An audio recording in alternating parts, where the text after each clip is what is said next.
New news. It's finally here. 60-day timeline progress update.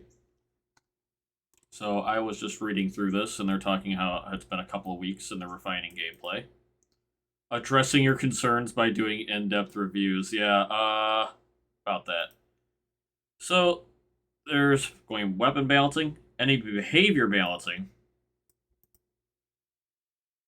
They will meet high standards, and we see the Steam reviews. Yes, I hope you do see the Steam reviews. I don't think this is a metric of how much I enjoy the game, but man, that a little scary, a metric of how much other people enjoy the game. Sharing more details, reworking armor pen and anti-tank weapons, and enemy armor and health values. It's basically everything.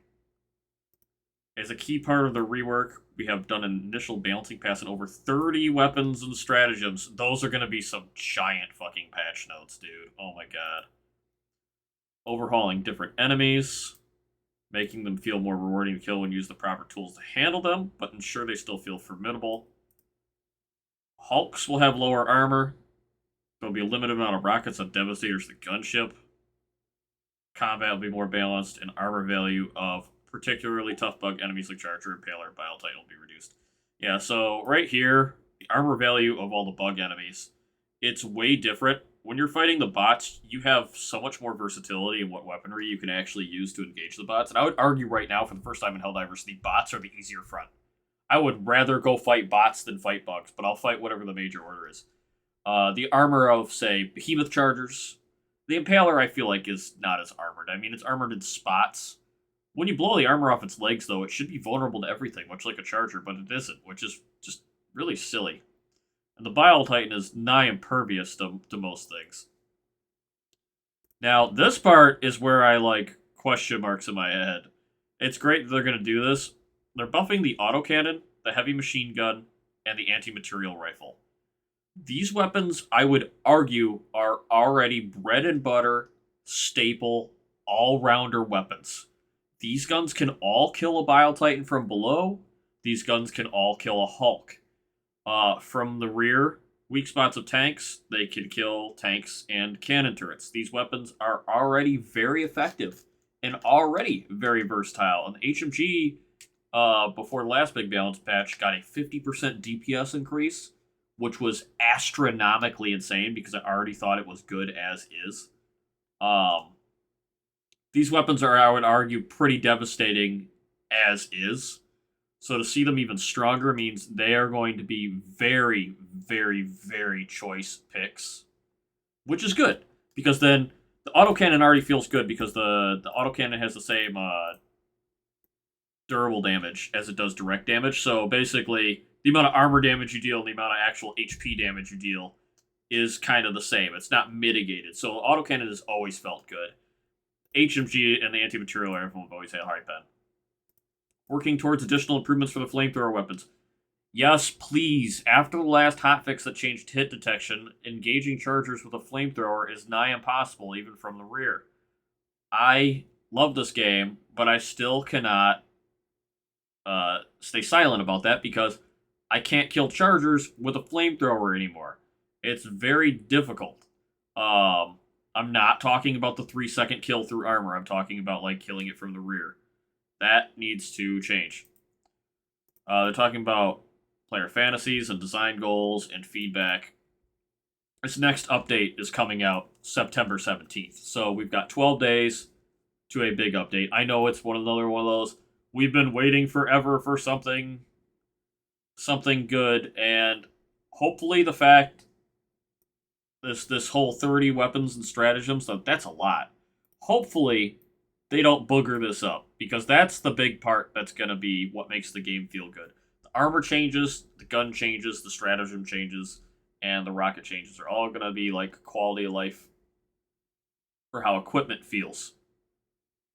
And with the orbital napalm barrage that came out just recently, it really exacerbates how much a good stratagem is well received. And I think the orbital napalm barrage is perfect. It has impact damage, it has AoE damage, it's extremely lethal to team killing.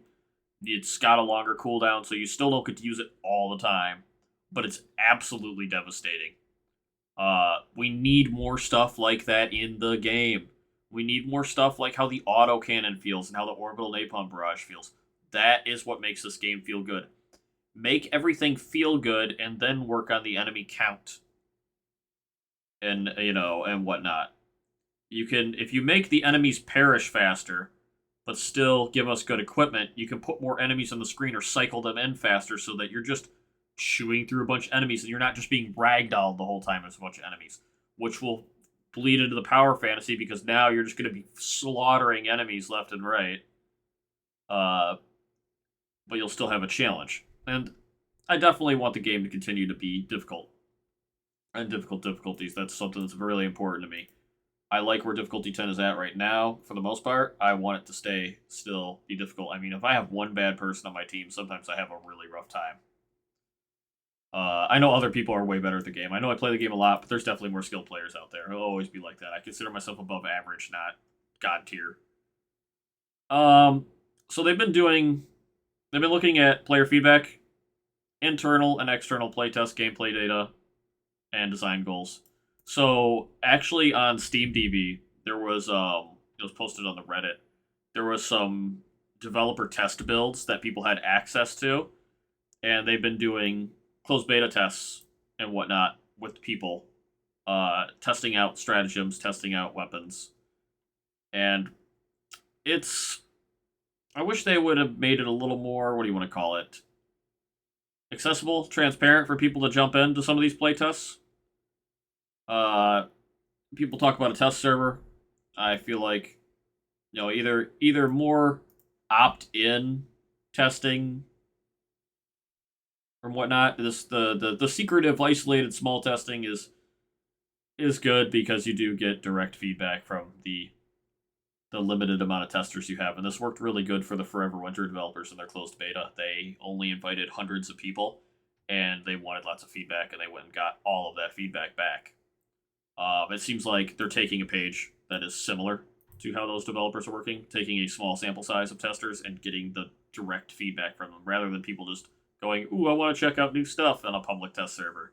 It's people who are there to test and make sure the stuff works.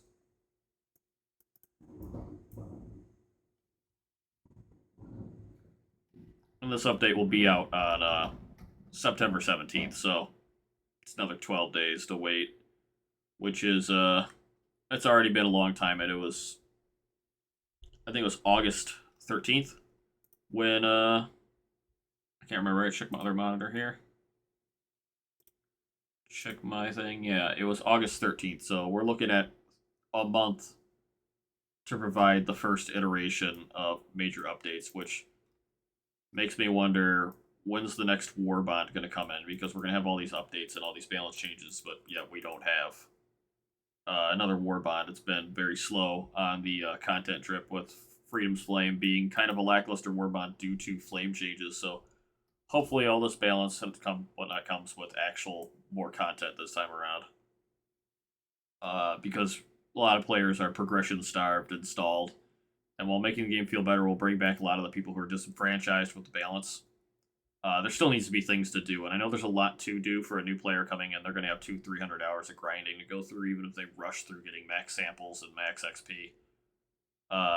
There are definitely players who want to push themselves, though, and accomplish more on the high end, or have some sort of community goals with these stacked resources. So I'd like to see more about content and progression systems as well, because this definitely covers balance, this definitely covers gameplay and testing, but doesn't really pave the road forward for what else is coming in the game other than a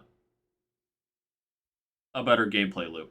So I will see you guys on the 17th, and I'll have more to say about this then.